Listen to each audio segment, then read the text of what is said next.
Now, time to review the papers, and we start with our sister publication, this day newspaper. On its front page, CBN sets new hurdles for banks, raises capital thresholds to 500 billion, 200 billion naira. Others, let's just take some of the riders there. Separates new capital base from shareholders fund. Capital adjustments to affect new applications for banking licenses submitted after April 1, 2024. Let's look at some other stories there in the yellow strip. Delta killing, Defense Headquarters declares 8 suspects wanted, embarks on enhanced operations. Warns killing of personnel no longer tolerated. Don Bungle probe resort to arbitrariness. Falana advises the military. Catholic bishops, Nigeria is celebrating Easter in atmosphere of uncertainty.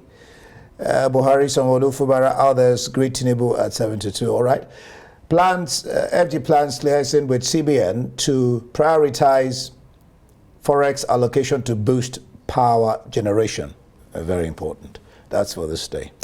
Well, the Punch leads with the banking sector this morning. CBN raises capital base for mega banks to 500 billion naira. Cardoso gives banks 24 months to recapitalize. National lenders to raise 200 billion naira. Others 50 billion naira. The Punch. The Vanguard has on its front page the story on CBN's new capital base. Top 5 banks in 1.5 trillion naira shortfall. There you see the pictures of the slain soldiers. Confusion as chairman, directors fight over sack of a co-disco MD/CEO. Binance executive sues NSA, EFCC. Okwama, DHQ declares Delta Monarch militant leader. 6 others wanted. Nigeria records second electricity system collapse in 2024. A very sad story. All right, that's it for the Vanguard. The Daily Trust has a similar headline. CBN raises bank's capital base to 200 billion naira. I cannot see the rider, unfortunately, this morning. Institutions with international authorization to raise 500 billion naira set 24 months as deadline for recapitalization. The Guardian, 6 months on, 76 embassies, 109 foreign missions await new envoys. Reps queries OAGF's payment of 15 billion naira to remitter, accuses CBN of complicity. IPI, NGE, and NEJ condemn military's abduction of journalists, seek punishment. Quickly to the international scene, The Guardian this morning. Famine is setting in. UN court orders Israel to unblock Gaza aid. And the striking picture tells the story there. Refugees in Jabalia camp in Gaza City wait for food given out by charities. Israel claims it is not blocking deliveries of aid. The Times, clean your own mess. Thames water toad. Chinese tech firm seals UK deal despite cyber attack warning. And down there, cancer drug hope for women with Jolie Jean. The Financial Times this morning says big businesses takeovers are back with a bang. And it reports on New London Stock Exchange data showing 11 deals worth a collective £170 billion were completed in the first quarter of 2024, following a period in which there was an exceptionally low level of high-profile mergers and acquisitions. All right, we'll take maybe 1 or 2 more foreign papers, then we'll bring in the guests. Let me PM, the Daily Telegraph, PM under fire after honor for top donor. All right, we have Lemi Ugeba here to review these stories on the front pages of the papers. Lemi, glad to have you this morning. Join us on Daybreak. Good morning. All right, let's start with sister publication this day. CBN sets new hurdles for banks. It raises capital thresholds of 500 billion to 200 billion, and then all that. And then the issue with Delta killings, DHQ declares 8 suspects wanted, embarks on enhanced operations. What do you make of these stories, Lemmy? Okay, well, CBN is continuing with its attempt to rejig the economy, so we can only hope that the policies are well thought out and that it does not eventually lead to some ripple effect that will be negative to the banks, especially at the level of meeting with those demands so they don't run into troubled waters.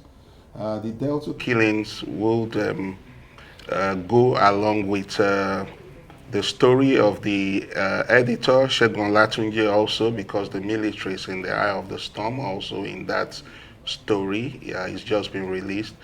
I think just yesterday the military declared 8 people wanted. Among the people declared wanted is also the mother of one of the suspects.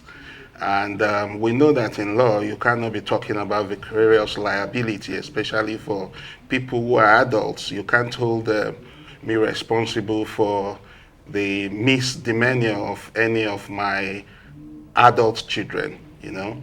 So then the question arises that, is it within the powers of the military in a democracy to really take the steps to declare people wanted?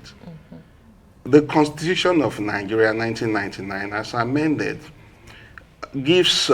confers the presumption of innocence on every citizen, no matter, even when you see somebody in broad daylight has gone down another, you must go through the process of the law.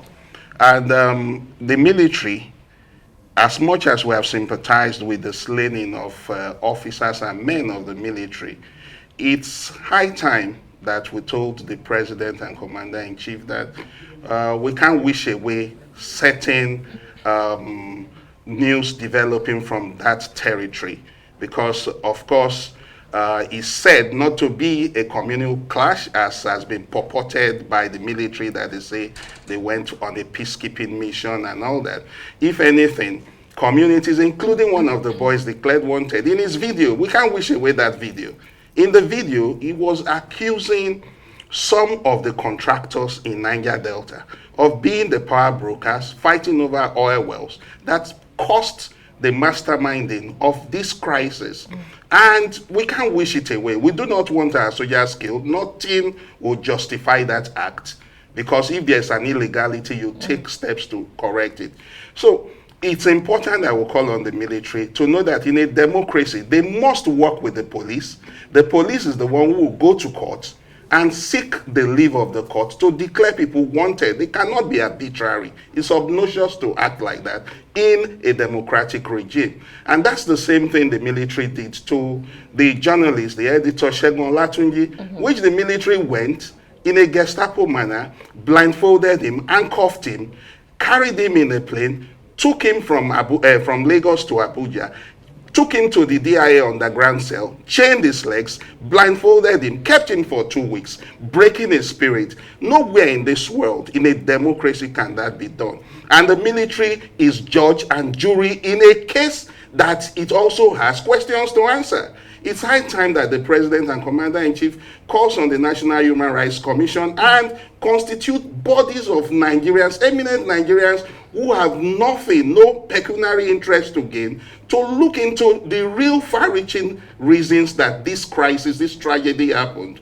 And again, I urge the Nigerian Union of Journalists and the National Guild of Editors, Nigerian Guild of Editors, working with Segun Latunji, to sue the military, because if we do not stop the impunity and the impudence that is going on in a democracy, then we had better just know that we are not ready for it. Practicing democracy. It does look like we have not had the last of these two issues, whether it's the Okwama killings or the repressive action of the military against journalist Olatunji. But I wanted to ask you about this story on the front page of this day as well. In the black strip right under the masthead, Catholic bishops say Nigerians are celebrating Easter in an atmosphere of uncertainty. Sense or no sense? Yeah, I think it's even euphemistic of the Catholic bishop to say in an atmosphere of uncertainty.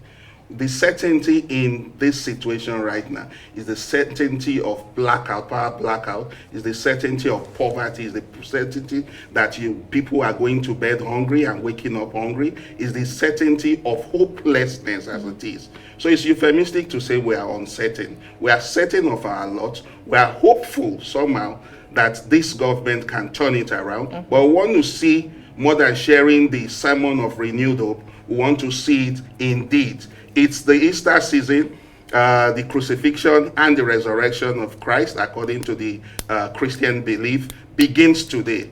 So we want to hope that the way Christ will be crucified and on the third day, on Sunday, would rise. We want to hope that the Tinubu administration can also rise to the occasion and resurrect this ailing economy and bring security to bear, so that Nigerians are very enterprising people. Very patient. In a safe and sound environment, Nigerians can turn their lot around. Yeah.